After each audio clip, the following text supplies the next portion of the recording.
Assalamualaikum warahmatullahi wabarakatuh. Selamat datang di channel Sunyi Memanggil, tempat di mana kisah-kisah yang terkubur kembali bangkit dalam kegelapan malam. Sebelum cerita dimulai, pastikan kalian sudah menekan tombol like, tulis komentar kalian di bawah tentang kejadian paling menyeramkan yang pernah kalian alami. Dan jangan lupa subscribe channel Sunyi Memanggil, agar kalian tidak ketinggalan cerita-cerita horor yang akan terus memanggil kalian setiap malam. Karena malam ini, sunyi, tidak lagi sepi. Angkringan ini selalu ramai, tapi tidak satu pun pelanggan bisa dilihat dengan mata manusia. Setiap tengah malam, terdengar suara gelas, kursi ditarik, dan aroma kopi menyebar ke seluruh desa. Pemiliknya ditemukan meninggal sambil tersenyum di kursi dagangannya. Dan yang paling mengerikan, di atas meja hanya tertulis satu kalimat. Pemilik bukan manusia. Apa sebenarnya yang terjadi pada bos angkringan ini? Malam pertama angkringan itu dibuka, hujan turun seperti tirai besi yang jatuh dari langit. Jalan kecil di pinggir desa biasanya sepi jika cuaca memburuk. Namun malam itu justru tampak hidup. Lampu minyak menggantung di sudut gerobak kayu, memantulkan cahaya kekuningan pada genangan air. Dari kejauhan, asap kopi panas terlihat menari di udara dingin, seolah memberi isyarat bahwa tempat tersebut sedang memanggil siapa saja yang lewat. Pemiliknya bernama Pak Sastro, lelaki kurus dengan mata tajam dan senyum yang jarang muncul. Ia baru seminggu memindahkan gerobaknya ke lokasi itu. Sebelumnya, ia berjualan di pasar lama yang sudah lama kehilangan pengunjung. Usaha kecilnya nyaris tenggelam seperti perahu bocor di sungai keruh. Pindah ke tempat baru adalah pilihan terakhir, bukan rencana besar. Namun sejak malam pertama, sesuatu terasa ganjil. Biasanya angkringan baru membutuhkan waktu berbulan-bulan untuk dikenal warga sekitar. Akan tetapi, sebelum jam 9 malam, bangku bambu sudah terisi penuh. Orang-orang datang tanpa saling mengenal, duduk tanpa banyak berbincang, lalu memesan kopi hitam dan nasi kucing dengan suara pelan. Mereka makan dengan ekspresi kosong, seperti pelancong yang singgah sebentar sebelum melanjutkan perjalanan panjang. Seorang tukang ojek yang biasa mangkal di pertigaan sempat berbisik pada temannya. Tempat itu seperti lampu di tengah laut, semua serangga pasti datang mendekat. Pak Sastro hanya berdiri di balik gerobak, menuang air panas, menyusun bungkus nasi, dan menerima uang tanpa banyak bertanya. Hatinya senang, tetapi pikirannya tidak sepenuhnya tenang. Ia merasa seolah bukan dirinya yang menarik para pelanggan, melainkan sesuatu yang tidak terlihat. Setiap malam, setelah dagangan habis, ia mendengar suara seperti orang bercakap-cakap dari arah dapur kecil di belakang gerobak. Padahal semua pembeli sudah pulang. Ketika ia menoleh, hanya ada angin yang menggerakkan tirai plastik. Bunyi itu terdengar seperti sendok beradu dengan gelas, diselingi napas panjang yang bukan berasal dari manusia. Istrinya, Bu Rini, mulai merasa tidak nyaman. "Mas, kenapa tempat ini selalu ramai meski hujan atau angin kencang?" tanyanya suatu malam. Pak Sastro hanya menjawab pendek, "Rezeki tidak pernah salah alamat." Jawaban itu terdengar bijak, namun di dalam dadanya tumbuh rasa cemas yang tidak bisa ia jelaskan. Ia teringat mimpi aneh yang datang beberapa hari sebelum pindah lokasi. Dalam mimpi itu, ia melihat gerobaknya berdiri di tengah lapangan gelap. Banyak bayangan duduk mengelilinginya, menyeruput kopi tanpa wajah. Salah satu bayangan mendekat dan berbisik, "Kami akan membantu selama engkau membuka pintu." Mimpi itu semula dianggap bunga tidur, tetapi kini kenyataan seakan meniru bayangan tersebut. Suatu malam, seorang pemuda bernama Arif yang bekerja sebagai pembantu merasa hal janggal. Saat membersihkan bangku, ia merasa ada seseorang duduk di belakangnya. Ketika menoleh, bangku kosong, namun cangkir kopi di atas meja masih mengepul, seolah baru saja diseruput. Arif menelan ludah, kulitnya merinding seperti disentuh jarum es. "Pak, tadi ada orang pesan kopi di situ," ucap Arif dengan suara gemetar. Pak Sastro memeriksa uang di laci. Ada lembaran baru yang belum pernah ia lihat sebelumnya, kering, dingin, tanpa bau kertas biasa. Malam demi malam berlalu dan jumlah pengunjung semakin banyak. Angkringan kecil itu menjadi pusat perhatian desa. Orang-orang berkata kopi di sana terasa lebih pahit, tetapi membuat pikiran tenang. Nasi kucingnya sederhana, namun memberi rasa kenyang yang berbeda, seperti obat yang bekerja diam-diam tanpa terlihat wujudnya. Keadaan tersebut seperti menonton api unggun yang terus membesar. Semakin terang cahayanya, semakin jelas pula bayangan aneh yang muncul di sekitarnya. Pak Sastro mulai sering pulang menjelang subuh. Ia duduk sendirian di bangku kayu, memandang jalan kosong. Dalam kesunyian, ia mendengar langkah kaki tanpa sosok, juga suara nafas yang tidak seirama dengan dirinya. Ia sadar bahwa keberhasilan ini bukan sekedar hasil kerja keras. Pada suatu malam Jumat, saat hujan kembali turun, seorang lelaki tua datang tanpa suara. Bajunya hitam, wajahnya pucat, dan matanya seperti menyimpan cerita panjang. Ia duduk tanpa memesan apapun, lalu berkata pelan, "Tempat ini akan menjadi besar jika engkau tidak takut membayar harga." Kalimat itu menusuk pikiran Pak Sastro seperti paku. Ia ingin bertanya lebih jauh, tetapi lelaki tersebut sudah menghilang ketika ia berbalik mengambil gelas. Sejak kejadian itu, Pak Sastro merasa berada di persimpangan. Di satu sisi, usaha yang dulu hampir mati, kini hidup seperti pohon yang tiba-tiba berbuah lebat. Di sisi lain, setiap malam membawa tanda-tanda yang tidak bisa dijelaskan dengan akal sehat. Angkringan itu kini bukan sekedar tempat makan. Ia menjadi titik temu antara dunia nyata dan sesuatu yang bersembunyi di balik gelap. Seperti jembatan tipis di atas jurang, satu langkah salah bisa menjatuhkan siapapun ke dalam kedalaman yang tidak pernah kembali. Dan tanpa disadari, Pak Sastro sudah berdiri di tengah jembatan itu, dengan gerobaknya sebagai satu-satunya cahaya. Sejak pertemuan dengan lelaki tua berbusana gelap, pikiran Pak Sastro tidak pernah benar-benar tenang. Ia seperti seseorang yang menemukan pintu rahasia di rumahnya sendiri, tetapi takut membukanya karena tidak tahu apa yang menunggu di balik sana. Setiap malam, ketika gerobak ditutup dan jalan kembali sunyi, bayangan wajah pucat itu selalu hadir dalam ingatan. Hingga suatu malam, rasa ingin tahu mengalahkan ketakutan. Udara dingin menyelimuti desa saat jarum jam menunjukkan hampir tengah malam.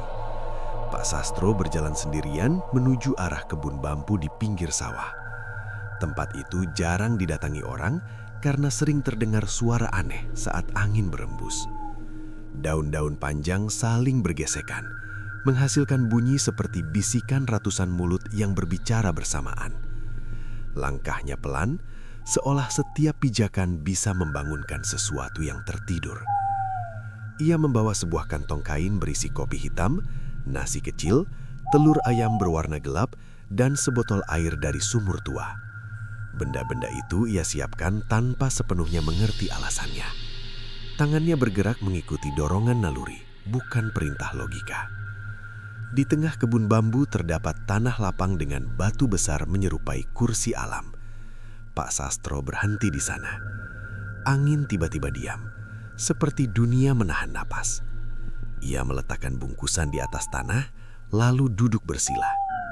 Jantungnya berdetak keras, seperti genderang perang yang dimainkan sendirian. "Jika benar ada yang ingin berbicara denganku, keluarlah," ucapnya lirih. Udara di sekelilingnya berubah berat. Bau tanah basah bercampur aroma kopi yang diseduh tanpa api. Dari antara batang bambu, muncul bayangan hitam tanpa bentuk jelas. Ia tidak berjalan, melainkan melayang seperti asap yang menemukan wujud. Sosok itu tidak memiliki wajah, tetapi Pak Sastro merasa sedang ditatap. Suaranya terdengar langsung di kepala, bukan melalui telinga. "Kau membuka pintu dengan keserakahan, maka aku datang membawa janji." Pak Sastro menelan ludah. "Aku hanya ingin hidup lebih baik. Daganganku hampir mati." Bayangan itu bergerak mendekat. Udara menjadi semakin dingin. Setiap api butuh kayu. Setiap keberhasilan meminta bahan bakar. "Aku dapat mengisi gerobakmu dengan pembeli, membuat uang mengalir seperti sungai saat hujan besar." Kalimat tersebut terdengar manis, seperti madu di ujung pisau. "Apa yang kau minta sebagai balasan?" tanya Pak Sastro dengan suara tertahan. Makhluk itu terdiam sejenak, lalu menjawab, Bukan darah, bukan nyawa. Aku hanya ingin tempat untuk singgah. Gerobakmu akan menjadi rumah kami setiap malam. Pak Sastro teringat mimpi tentang bayangan yang duduk mengelilingi gerobaknya. Ia sadar, kesepakatan ini bukan sekedar urusan dagang, melainkan undangan bagi sesuatu yang bukan manusia. Ia ragu, tetapi bayangan itu melanjutkan. Jika kau menolak, usahamu akan kembali seperti dulu, sunyi, kosong, dan terlupakan. Pilihan itu seperti dua jalan di tengah hutan. Satu gelap namun menjanjikan harta, satu terang tetapi menuju kemiskinan. Dengan tangan gemetar, Pak Sastro mengangguk. Bayangan tersebut mengeluarkan suara seperti angin yang tertawa. Mulai malam ini, setiap minuman yang kau tuang akan memanggil mereka. Setiap bangku yang kau siapkan akan terisi. Seketika angin berputar di sekeliling mereka. Daun bambu bergetar keras, lalu semuanya kembali sunyi. Sosok hitam menghilang meninggalkan bau kopi pahit yang kuat. Pak Sastro pulang dengan langkah berat. Ia merasa seperti seseorang yang baru saja menandatangani surat tanpa membaca isinya. Malam berikutnya, perubahan terjadi. Angkringan lebih ramai dari biasanya. Pembeli datang silih berganti tanpa henti. Ada yang duduk sebentar, ada yang hanya menatap kosong sebelum meminum kopi. Uang di laci bertambah cepat, seperti pasir yang dituang ke dalam karung bocor. Tidak pernah habis, tetapi selalu terasa berat. Arif, si pembantu, memperhatikan sesuatu yang tidak wajar.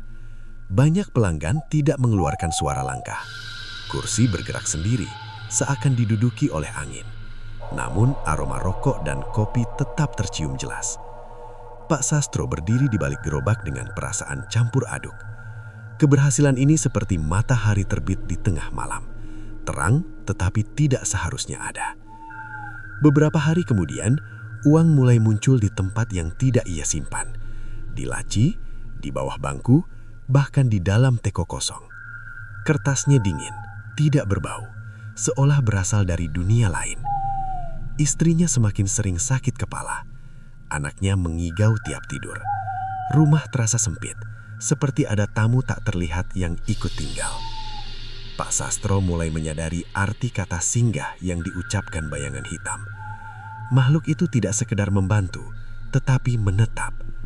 Suatu malam, ia mendengar suara dari arah gerobak meski belum ada pembeli. Suara banyak orang tertawa pelan, bercampur bunyi sendok dan gelas. Ketika ia membuka tirai plastik, bangku kosong namun udara terasa penuh. Ia teringat perumpamaan yang pernah ia dengar. Memberi makan binatang liar akan membuatnya kembali setiap hari. Kini yang ia beri makan bukan makhluk biasa. Perjanjian itu seperti biji yang ia tanam sendiri. Dan biji tersebut mulai tumbuh menjadi pohon besar dengan akar menembus ke dalam hidupnya. Pak Sastro duduk lemas di kursi kayu, menatap gerobaknya yang kini selalu ramai. Ia mengerti bahwa keberuntungan ini bukan hadiah, melainkan utang. Keajaiban itu berkembang seperti jamur setelah hujan. Dalam hitungan bulan, gerobak kecil Pak Sastro tidak lagi sendirian di pinggir jalan desa. Satu demi satu, angkringan baru muncul di berbagai sudut kota, seolah tumbuh dari tanah tanpa perlu disiram modal. Setiap cabang membawa nama yang sama, lampu yang sama, serta bau kopi pahit yang identik. Warga mulai menyebutnya sebagai jaringan angkringan malam yang tidak pernah tidur. Orang-orang bertanya, dari mana uang pembukaan cabang berasal? Pak Sastro sendiri tidak mampu menjawab dengan jujur. Ia hanya berkata bahwa rezeki datang melalui jalan yang tidak terduga. Padahal, ia merasa seperti nelayan yang menarik jala tanpa tahu apa yang tersangkut di dalamnya. Setiap cabang dibuka dengan cara aneh. Tidak ada upacara peresmian, tidak ada spanduk besar. Suatu sore, tiba-tiba gerobak baru sudah berdiri di lokasi strategis. Keesokan malam, tempat itu langsung penuh pengunjung. Fenomena tersebut seperti lilin yang dinyalakan dari api lain. Cepat, senyap, namun berbahaya bila dibiarkan menyala tanpa pengawasan. Para pekerja yang direkrut berasal dari desa sekitar. Mereka bersyukur mendapatkan pekerjaan, Tetapi kegembiraan itu tidak berlangsung lama. Hari pertama biasanya berjalan normal. Hari kedua mulai terasa janggal. Hari ketiga, tubuh mereka seperti kehilangan tenaga. Seorang karyawan bernama Darman pernah menceritakan pengalamannya. Saat menjaga cabang dekat terminal, ia melihat kursi terisi oleh sosok-sosok samar. Mulut mereka tidak terlihat, tetapi suara menyeruput kopi terdengar jelas. Ketika Darman mencoba menyapa, udara di sekitarnya menjadi dingin, seperti berdiri di dalam lemari es tanpa pintu. Malam berikutnya, Darman jatuh sakit. Tubuhnya panas, matanya kosong, dan bibirnya bergetar seperti sedang berbicara dengan seseorang yang tidak bisa dilihat. Ia mengundurkan diri 2 hari kemudian, dengan alasan tidak sanggup lagi bekerja di sana. Kejadian serupa terjadi di cabang lain. Ada yang mimisan tanpa sebab, ada yang mengaku selalu melihat bayangan duduk di sudut gerobak.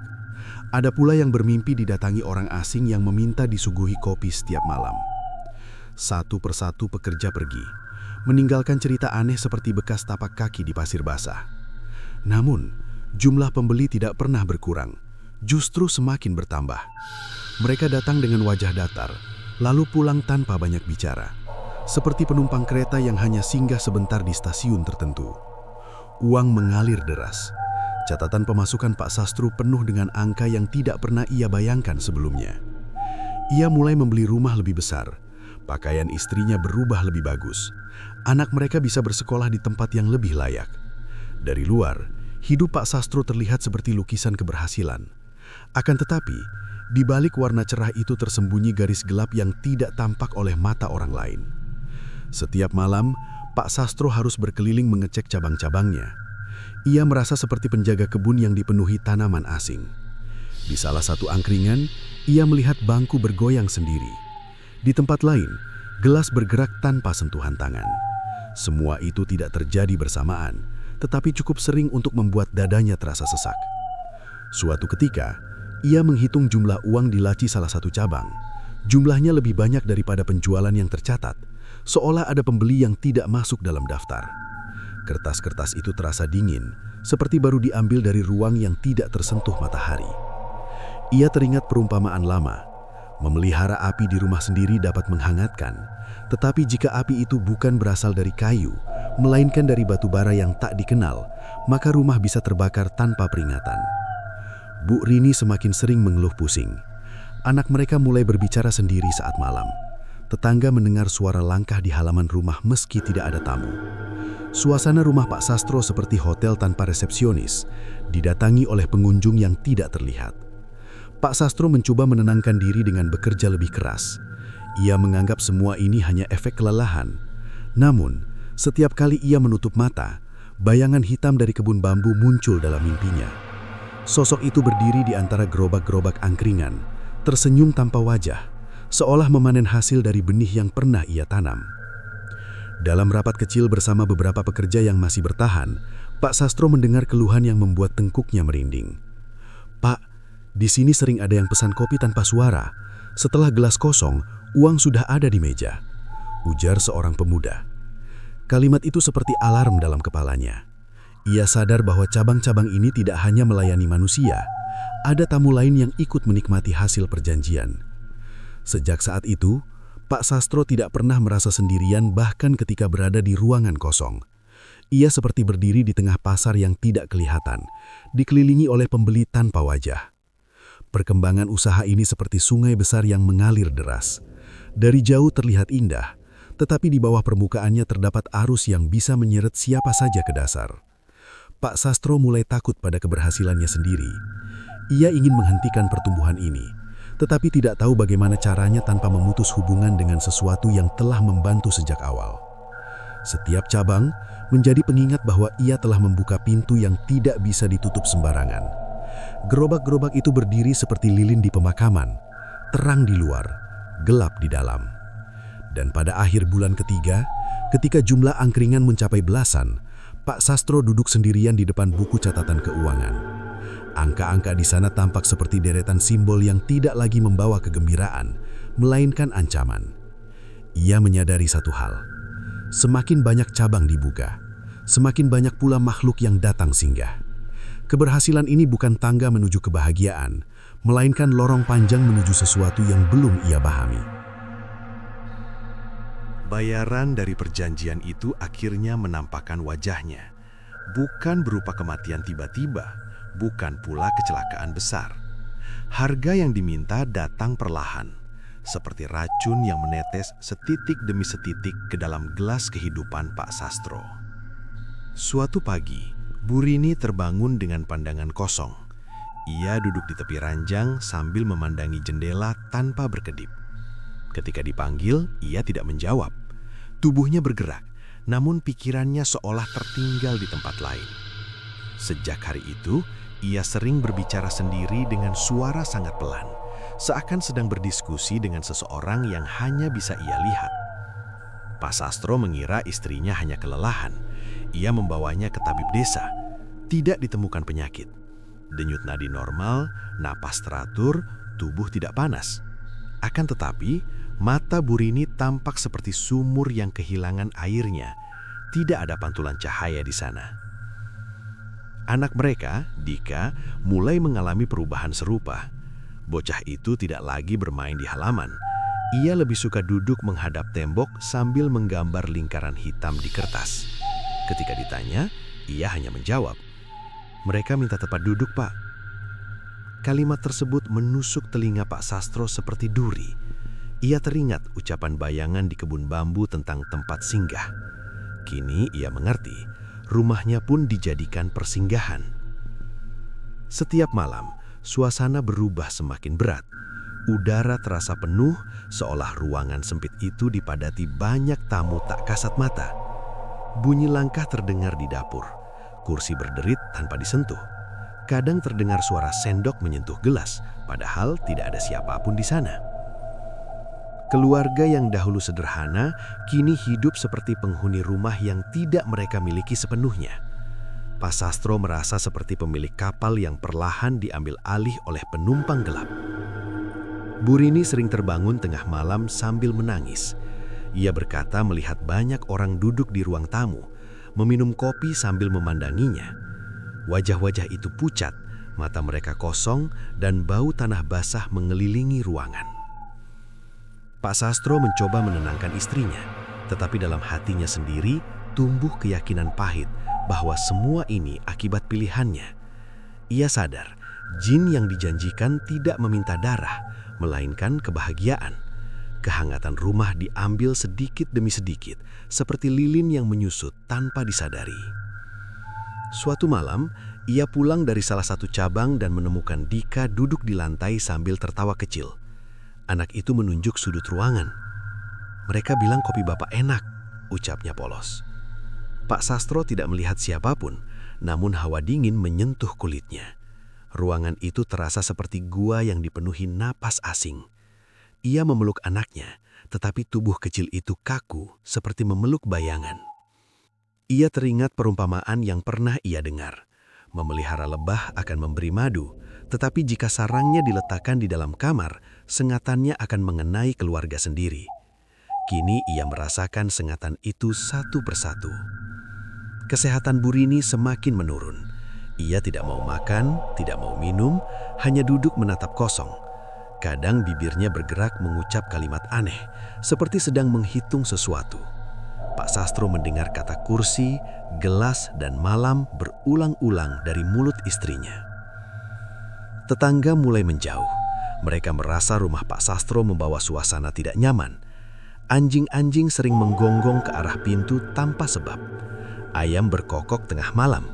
Semua tanda itu seperti peringatan alam yang tidak bisa dibaca oleh manusia biasa. Pak Sastro semakin sering termenung di sudut rumah. Ia merasa seperti petani yang menyiram tanaman beracun tanpa tahu akibatnya. Harta bertambah, tetapi ketentraman hilang. Senyum anaknya memudar, tatapan istrinya seperti kaca pecah. Pada suatu sore, ia memutuskan kembali ke kebun bambu.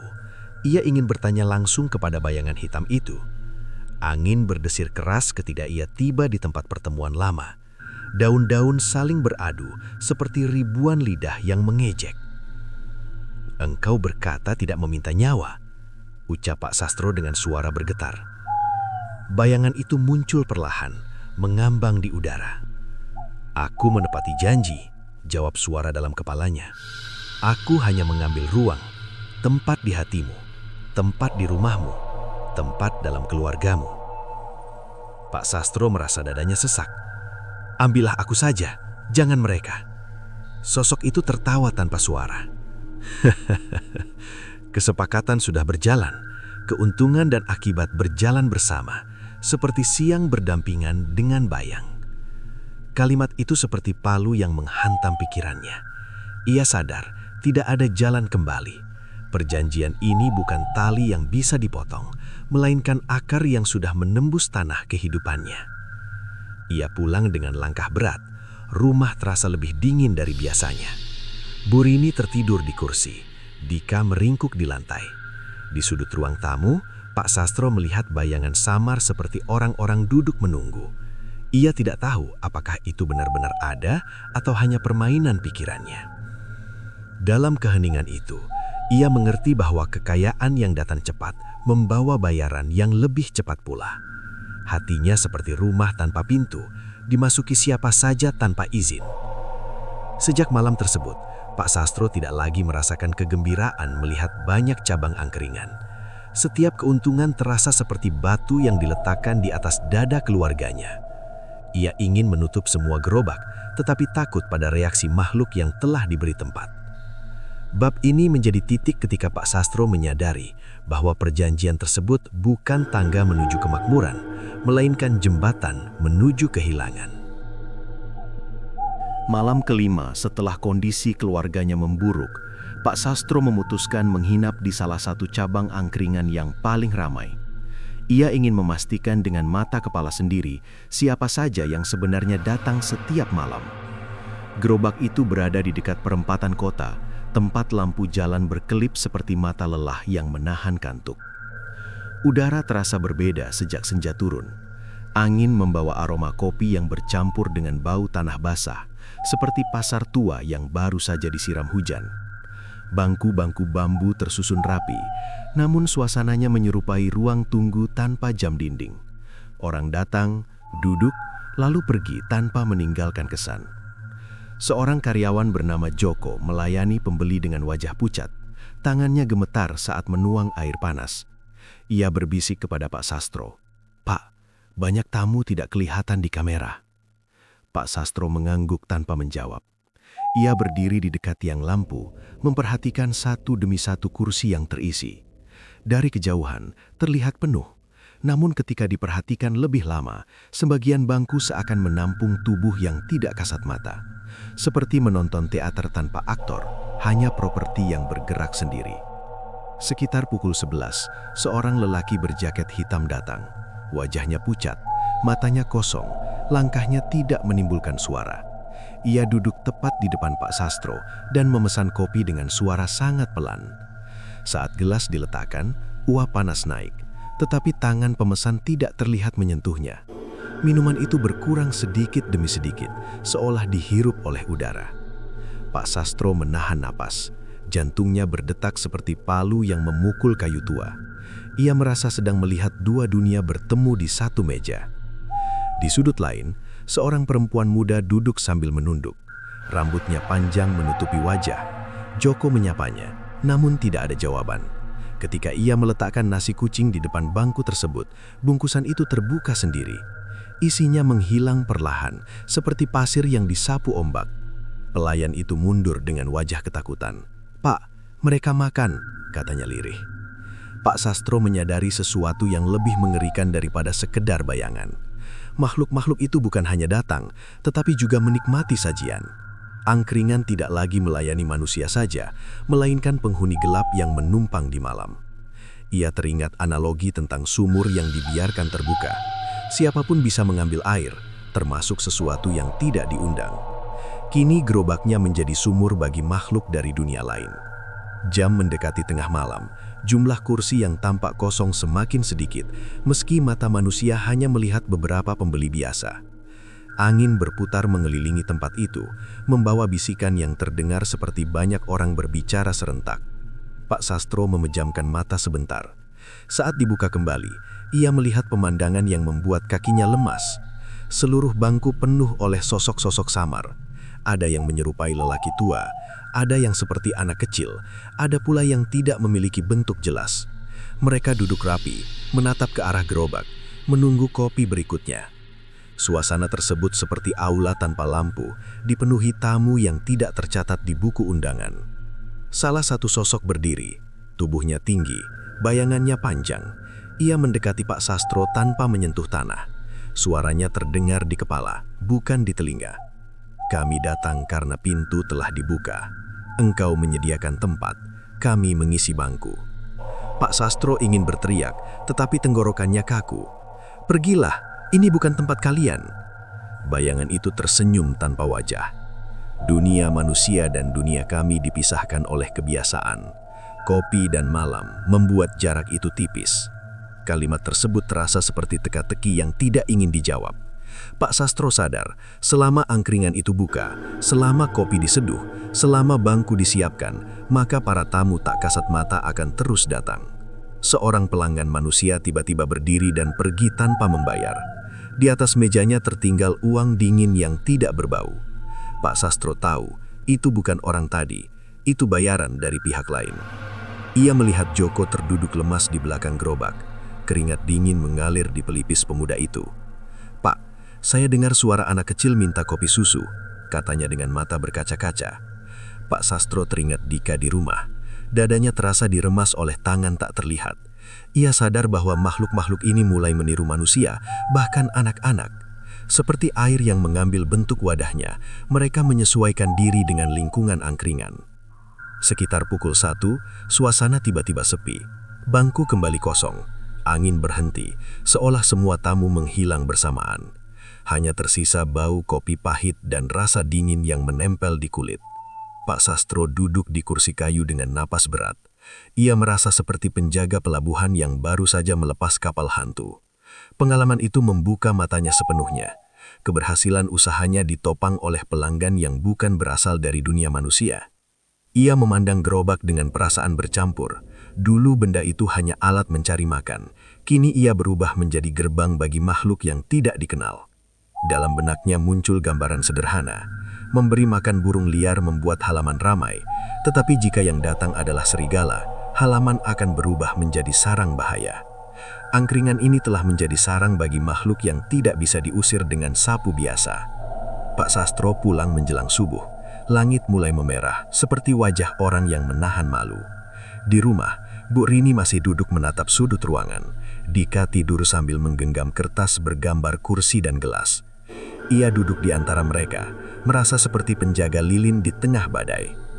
Ia sadar bahwa selama makhluk-makhluk itu terus datang sebagai pelanggan, keluarganya tidak akan pernah benar-benar aman.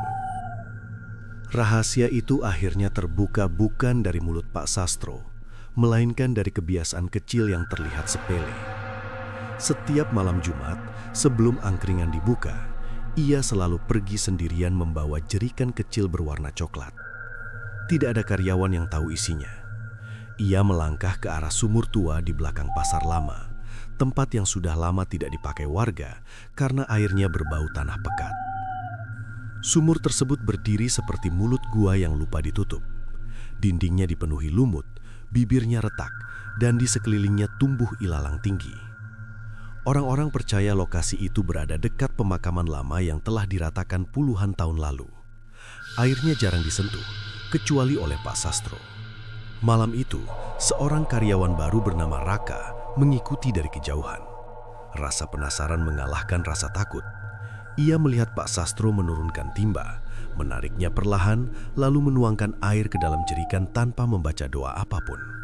Tidak ada gerakan sembarangan, semua dilakukan dengan tenang, seperti ritual yang sudah dihafal di luar kepala. Sesampainya di angkringan, Pak Sastro langsung menuju dapur kecil. Ia mencampurkan air itu ke dalam teko kopi hitam yang tidak pernah ditawarkan secara terbuka. Minuman tersebut hanya diberikan kepada pelanggan tertentu yang datang saat larut malam. Menu itu disebut dengan nama aneh, kopi malam. Raka memperhatikan dari balik tirai plastik. Aroma yang keluar bukan seperti kopi biasa. Baunya getir, bercampur dengan wangi tanah basah. Uapnya naik pelan, seolah membawa bisikan yang tidak terdengar. Saat kopi malam disajikan, hal aneh kembali terjadi. Pelanggan yang meminumnya terlihat lebih tenang dari yang lain. Mata mereka sayu, gerakan lambat, lalu pulang tanpa banyak bicara. Namun keesokan harinya, orang-orang itu selalu kembali. Wajah mereka seperti pecandu yang menemukan sumber ketenangan baru.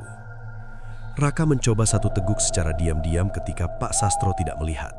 Rasanya pahit, jauh lebih pahit dari kopi biasa.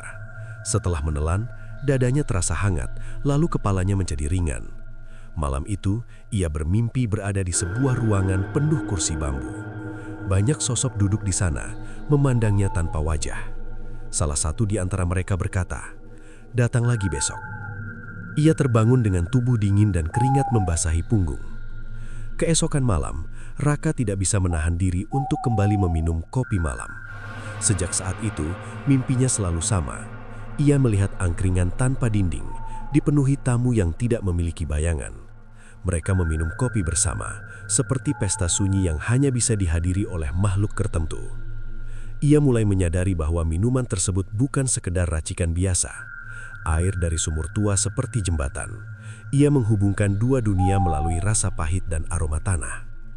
Analogi itu seperti mencampur air sungai dengan tinta hitam.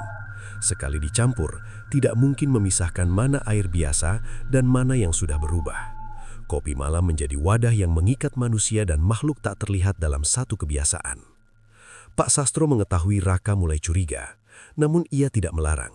Ia hanya berkata, "Jangan terlalu sering meminumnya." Kalimat itu terdengar seperti peringatan yang terlambat. Pelanggan semakin banyak yang meminta kopi malam. Mereka tidak menyebut namanya, hanya berkata, "Yang pahit itu." Jika tidak disediakan, mereka terlihat gelisah, lalu pergi dengan wajah kosong. Esoknya, mereka datang lagi, lebih pucat dari sebelumnya. Beberapa warga mengeluh sering bermimpi aneh setelah minum kopi di angkringan Pak Sastro. Ada yang melihat pasar malam tanpa pedagang, ada yang bertemu orang-orang yang sudah lama meninggal, ada pula yang mendengar suara memanggil namanya dari dalam gelas. Seperti obat yang salah dosis, minuman itu tidak hanya menenangkan, tetapi juga membuka kesadaran yang seharusnya tertutup. Pak Sastro sendiri mulai berubah. Ia sering duduk menatap teko kopi malam seolah sedang memandangi cermin. Kadang bibirnya bergerak tanpa suara, kadang tangannya menuang air sumur itu tanpa sadar. Gerakannya seperti boneka yang digerakkan tali tipis dari tempat gelap. Bu Rini semakin jarang berbicara. Dika sering menggambar teko dan kursi. Anak itu berkata bahwa tamu-tamu menyukai rasa pahit karena mengingatkan mereka pada malam terakhir sebelum mati. Kalimat tersebut keluar dari mulut bocah kecil seperti cerita orang dewasa.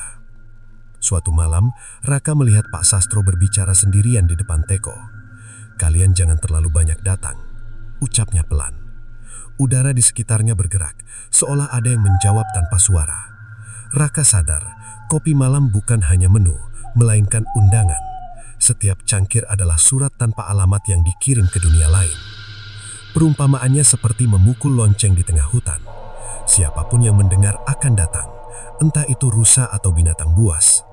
Angkringan Pak Sastro telah menjadi lonceng itu. Raka akhirnya tidak sanggup lagi bekerja. Ia merasa pikirannya tidak sepenuhnya milik dirinya. Ia mengundurkan diri dengan alasan sakit. Sebelum pergi, ia berkata kepada Pak Sastro, "Pak, yang datang ke sini bukan cuma orang hidup." Pak Sastro hanya menunduk. Ia sudah mengetahui hal itu sejak lama, tetapi kini tidak bisa menghentikannya. Kopi malam telah menjadi jantung dari usahanya. Tanpa itu, para tamu akan pergi. Dengan itu, dunia lain semakin dekat. Setelah Raka pergi, jumlah pelanggan justru bertambah. Banyak yang datang hanya untuk minum kopi malam, lalu duduk lama sambil menatap kosong. Bangku terasa penuh, meski mata hanya melihat sedikit orang. Pak Sastro merasa seperti penjaga pintu yang lupa cara menutupnya. Setiap cangkir yang disajikan menambah beban dalam dadanya. Ia tahu air sumur tua itu bukan sekedar cairan, melainkan sisa ingatan dari tanah kuburan yang pernah berdiri di sana. Keputusan itu muncul seperti kilat di tengah langit gelap. Pak Sastro tidak lagi sanggup melihat keluarganya hidup di antara bayangan. Setiap malam ia menyaksikan Bu Rini duduk memandangi sudut ruangan, sementara Dika menggambar kursi kosong dengan tangan gemetar. Kekayaan yang dulu terasa manis, kini berubah seperti gula yang direndam air asin. Bentuknya masih sama, rasanya hilang. Ia mengumpulkan seluruh jimat yang pernah ia simpan sejak perjanjian di kebun bambu.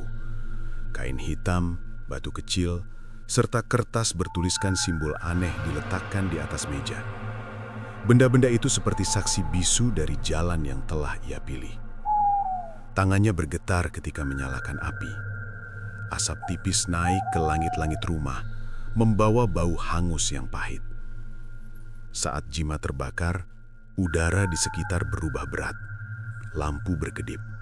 Angin berdesir, padahal pintu tertutup.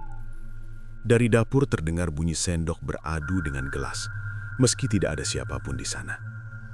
Pak Sastro menutup mata dan berdoa agar semua berakhir malam itu juga. Keesokan harinya, ia mengambil langkah lebih besar.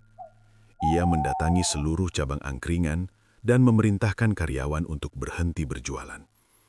Gerobak-gerobak ditutup, lampu dimatikan, teko dikosongkan.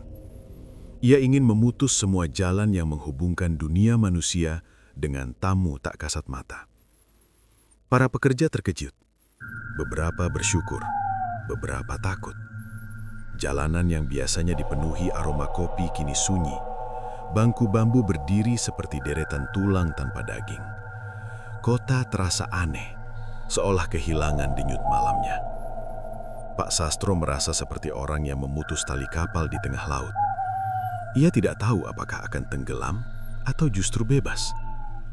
Malam pertama tanpa angkringan berlangsung dengan keheningan yang menyesakkan.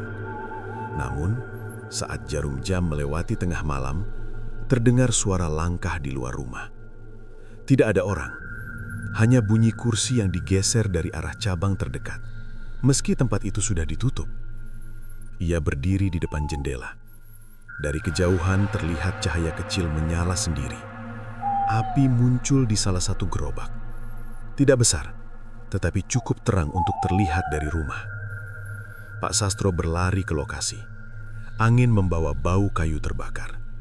Gerobak itu hangus perlahan, tanpa ada tangan yang menyalakan. Api menjilat kain penutup, lalu merambat ke bangku. Tidak ada percikan minyak, tidak ada sumber jelas. Seolah panas muncul dari dalam kayu itu sendiri. Belum sempat ia memadamkan, api lain menyala di cabang berbeda. Dalam waktu singkat, beberapa titik cahaya terlihat di berbagai sudut kota. Angkringan-angkringan yang ia tutup terbakar satu persatu, seperti lilin yang dinyalakan oleh tangan tak terlihat. Orang-orang keluar rumah, teriakan terdengar. Air disiramkan, namun api tidak langsung padam. Ia menyala tanpa suara gemeretak, hanya cahaya merah yang menari di malam gelap.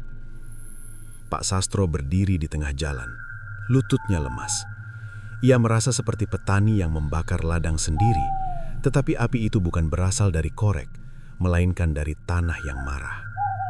Di antara asap, ia melihat bayangan berdiri di dekat gerobak yang terbakar. Sosok tinggi tanpa wajah menatapnya. Suara itu kembali terdengar di dalam kepalanya. Engkau menutup pintu tanpa izin. Pak Sastro berteriak, "Pergi dari hidupku, aku tidak mau lagi." Bayangan itu tidak bergerak.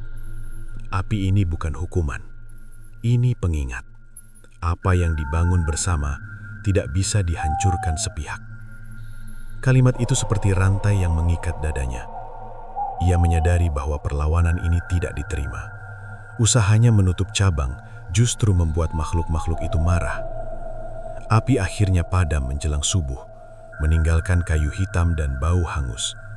Tidak ada korban jiwa, tetapi seluruh gerobak rusak parah. Warga menyebut kejadian itu sebagai kebakaran aneh tanpa sebab. Pak Sastro pulang dengan tubuh lelah. Rumah terasa lebih dingin dari sebelumnya. Burini duduk di ruang tamu sambil memegang cangkir kosong. Dika tertidur di lantai dengan kertas bergambar api dan kursi. Dalam benaknya muncul perumpamaan pahit. Memelihara ular lalu memotong kandangnya akan membuat ular mencari rumah baru, bukan pergi. Kini, makhluk-makhluk itu tidak lagi memiliki angkringan sebagai tempat singgah. dan rumah Pak Sastro menjadi tujuan berikutnya. Malam berikutnya, suara ramai terdengar dari dalam rumah. Kursi bergerak sendiri, gelas jatuh tanpa disentuh. Bau kopi tercium, padahal tidak ada teko. Bu Rini menutup telinga. Dika menangis sambil menyebut banyak nama yang tidak dikenal.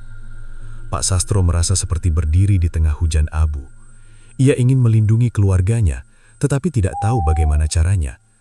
Usaha menghentikan semua justru membuka pintu lebih lebar. Ia teringat analogi tentang bendungan yang dibangun di sungai liar. Jika bendungan itu dihancurkan tiba-tiba, air akan mengamuk ke segala arah. Angkringan adalah bendungan itu. Ketika ia menutupnya, arus tidak hilang, hanya berubah arah. Pada hari ketiga setelah kebakaran, kota kembali sepi. Tidak ada lagi gerobak kopi. Namun bayangan masih datang setiap malam ke rumah Pak Sastro. Mereka duduk di ruang tamu, seperti menunggu sesuatu yang belum diberikan.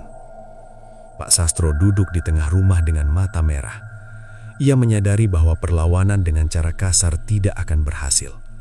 Menghancurkan jimat dan menutup cabang hanya memindahkan masalah, bukan menyelesaikannya. Setelah malam-malam penuh gangguan di rumahnya, Pak Sastro menyadari bahwa masalah ini tidak dapat diselesaikan dengan api ataupun keberanian kosong. Ia membutuhkan jawaban, bukan sekedar pelarian. Dengan langkah berat, ia mendatangi seorang lelaki tua yang tinggal di pinggir desa, dikenal sebagai orang yang memahami perkara yang tidak terlihat. Rumah lelaki itu sederhana, dindingnya dipenuhi anyaman bambu dan bau dupa tipis mengambang di udara. Pak Sastro menceritakan semuanya, kebun bambu, perjanjian, angkringan yang berkembang tanpa wajar, tamu-tamu malam, kopi malam, hingga kebakaran misterius. Lelaki tua itu mendengarkan tanpa memotong. Matanya terpejam seperti sedang membaca tulisan di udara. Setelah lama terdiam, ia berkata pelan, "Yang datang bukan penolong seperti yang kau kira." Pak Sastro menahan napas. "Mereka bukan jin yang kau undang dengan sadar. Mereka adalah arwah para pedagang kecil yang pernah hidup di tanah tempat angkringanmu berdiri sekarang." Kalimat itu jatuh seperti batu ke dalam sumur hatinya. Lelaki tua menjelaskan bahwa puluhan tahun lalu, lokasi itu adalah pusat jualan malam. Banyak pedagang miskin menggantungkan hidup di sana. Ketika pasar lama dibongkar, mereka kehilangan tempat mencari makan. Sebagian jatuh sakit, sebagian meninggal dalam kesepian, membawa rasa lapar yang tidak pernah terbayar. Rasa ingin berjualan itu tidak mati bersama tubuh. Lanjutnya, ia berubah menjadi kebiasaan yang tidak menemukan jalan pulang. Pak Sastro teringat wajah-wajah samar yang duduk di bangku angkringannya. Ada yang seperti lelaki tua, ada yang menyerupai anak muda. Ia merasakan kebenaran dalam penjelasan itu, seperti potongan teka-teki yang akhirnya bertemu.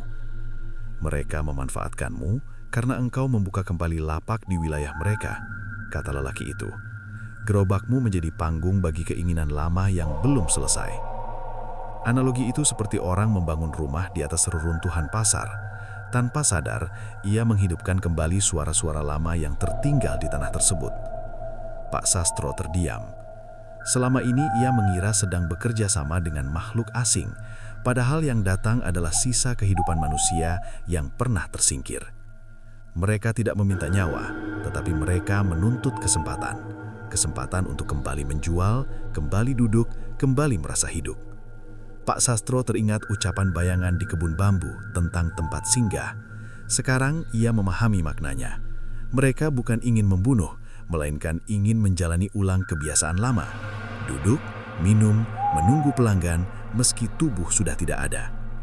Seperti perahu rusak yang tetap mengapung karena menolak tenggelam, arwah-arwah itu menempel pada angkringan sebagai satu-satunya bentuk keberadaan. "Lalu, kenapa keluargaku terkena dampaknya?" tanya Pak Sastro dengan suara parau. "Karena rumahmu menjadi bagian dari usaha itu," jawab lelaki tua. "Engkau membawa mereka lebih dekat. Mereka mengikuti sumber kopi, kursi, dan malam. Mereka mengira keluargamu bagian dari pasar yang dulu mereka kenal." Pak Sastro merasakan rasa bersalah menekan dadanya. Ia seperti membuka toko di atas kuburan ingatan orang lain tanpa izin. Lelaki tua itu mengeluarkan sebuah peta kasar yang digambar tangan. Di situ tampak bekas pasar lama, sumur tua, dan posisi cabang angkringan Pak Sastro. Air yang kau ambil dari sumur tua membawa memori tanah, katanya. Memori itu seperti aroma masakan. Begitu tercium, mereka datang. Pak Sastro menyadari bahwa kopi malam bukan sekedar racikan, melainkan pemanggil ingatan yang tertinggal di dunia. Ia teringat mimpi Raka tentang ruangan penuh kursi. Sekarang gambaran itu berubah makna. Itu bukan aula makhluk gelap, melainkan pasar lama yang hidup kembali tanpa wujud. "Apakah mereka jahat?" tanya Pak Sastro. Lelaki tua menggeleng perlahan. Mereka bukan jahat, mereka hanya belum tahu bahwa zaman sudah berubah. Jawaban itu membuat Pak Sastro semakin sedih.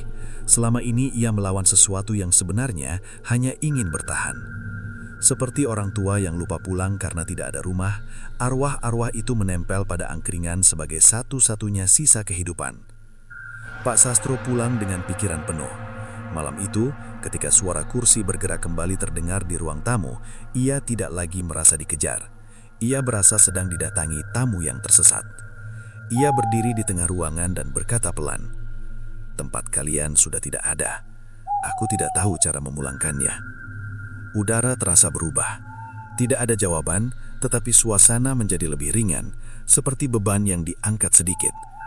Dalam diam, Pak Sastro melihat bayangan-bayangan samar duduk rapi. Mereka tidak tampak menyeramkan seperti sebelumnya. Beberapa terlihat lelah, beberapa tampak menunggu. Ia membayangkan pasar lama dengan lampu redup, suara sendok, aroma kopi murah, dan tawa kecil pedagang yang kini tinggal cerita. Angkringannya hanya menjadi panggung baru bagi kenangan lama. Analogi itu seperti memainkan lagu lama di radio rusak. Suaranya tidak jelas, tetapi ingatannya tetap hidup. Pak Sastro menyadari bahwa selama ini ia salah memahami. Ia mengira sedang mengikat diri dengan makhluk asing, padahal ia telah menjadi jembatan bagi masa lalu yang tidak ingin dilupakan. Lelaki tua di desa itu berpesan, "Jika ingin berhenti, jangan melawan. Beri mereka jalan pulang. Jangan sekedar menutup gerobak, tetapi tutup kenangan yang kau buka." Pak Sastro tidak sepenuhnya mengerti cara melakukannya, tetapi ia mengerti satu hal. Musuhnya bukan jin, melainkan sisa hidup orang-orang yang belum selesai. Subuh datang dengan warna kelabu. Udara desa terasa lebih dingin dari biasanya, seolah malam enggan benar-benar pergi. Pak Sastro duduk di depan rumah, menatap jalan kosong sambil memegang secangkir kopi yang sudah tidak beruap. Sejak memahami bahwa para tamu malam bukan jin penolong, melainkan arwah pedagang lama, hatinya berubah. Rasa takut berganti iba, namun beban justru semakin berat. Ia merasa seperti penjaga museum kenangan yang tidak pernah meminta tugas itu. Malam itu, ia mendengar langkah kaki di halaman. Bukan suara gaduh seperti sebelumnya, melainkan langkah teratur, rapi, seperti barisan orang hendak membuka lapak. Pintu rumah terbuka perlahan. Udara membawa aroma kopi pahit dan kayu basah. Pak Sastro berdiri, tubuhnya lemah, tetapi pikirannya jernih. Di ruang tamu, bayangan-bayangan duduk melingkar. Tidak ada wajah jelas, namun sikap mereka seperti pedagang menunggu pelanggan. Tidak ada ancaman, tidak ada suara, hanya kehadiran yang menuntut pengakuan.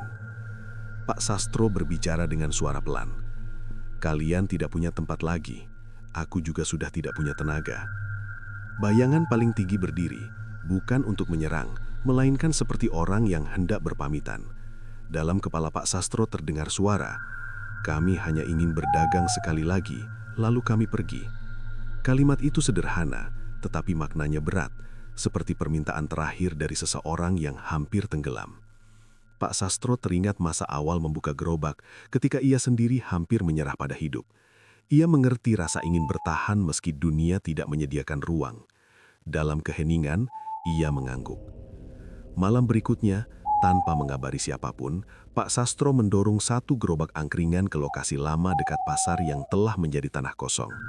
Tidak ada spanduk, tidak ada lampu besar, hanya lampu minyak kecil dan bangku bambu. Ia menyeduh kopi tanpa air sumur tua, hanya air biasa. Ia tidak membuat kopi malam lagi. Angin berembus pelan, bayangan-bayangan datang satu persatu. Mereka duduk rapi, tidak ada karyawan, Tidak ada pelanggan manusia, hanya Pak Sastro dan para tamu dari masa lalu. Ia menyajikan kopi, nasi kecil dan rokok seperti pedagang biasa. Tidak ada uang yang diminta, tidak ada laci kasir. Ia melayani seperti orang yang menutup toko terakhir dalam hidupnya. Pemandangan itu seperti pasar yang hidup kembali dalam bentuk mimpi. Kursi terisi, gelas berpindah, tetapi tidak ada suara keras. Semua berjalan tenang, seperti upacara perpisahan yang tidak membutuhkan kata-kata. Pak Sastro merasa tubuhnya ringan, nafasnya pelan, dadanya tidak lagi sesak. Ia duduk di antara mereka, bukan sebagai pemilik, melainkan sebagai bagian dari barisan. Analogi itu seperti mengantar penumpang terakhir di stasiun tua. Setelah kereta pergi, penjaga tidak lagi punya alasan untuk tetap berdiri. Menjelang fajar, bayangan-bayangan bangkit satu persatu. Tidak ada permintaan lagi, tidak ada suara sendok, tidak ada kursi bergerak. Udara menjadi kosong, seolah ruangan besar tiba-tiba kehilangan penghuninya. Pak Sastro menatap bangku bambu yang kini kosong. Ia tersenyum tipis. Untuk pertama kali setelah sekian lama, tidak ada bisikan, tidak ada nafas asing, tidak ada rasa terancam. Ia duduk di kursi kecil, memejamkan mata. Keesokan pagi, warga menemukan gerobak itu masih berdiri di tanah kosong. Lampu minyak padam, gelas tertata rapi. Tidak ada jejak pembakaran, tidak ada bekas perkelahian. Namun Pak Sastro tidak terlihat. Bu Rini mencari kesana kemari. Dika menangis memanggil ayahnya. Hingga siang, kabar itu menyebar. Pak Sastro ditemukan duduk di kursi gerobak dengan wajah tenang, seperti orang tertidur setelah bekerja keras. Tidak ada luka, tidak ada tanda sakit, hanya senyum kecil yang membeku di bibirnya. Dokter desa berkata jantungnya berhenti secara alami. Pemakaman dilakukan sederhana, tidak ada angkringan yang dibuka malam itu. Rumah kembali sunyi. Bu Rini dan Dika perlahan pulih.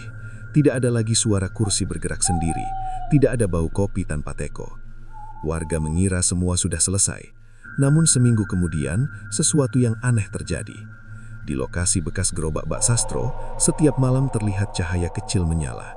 Tidak terang, hanya cukup untuk menunjukkan bentuk angkringan. Orang-orang yang lewat melihat bangku terisi penuh.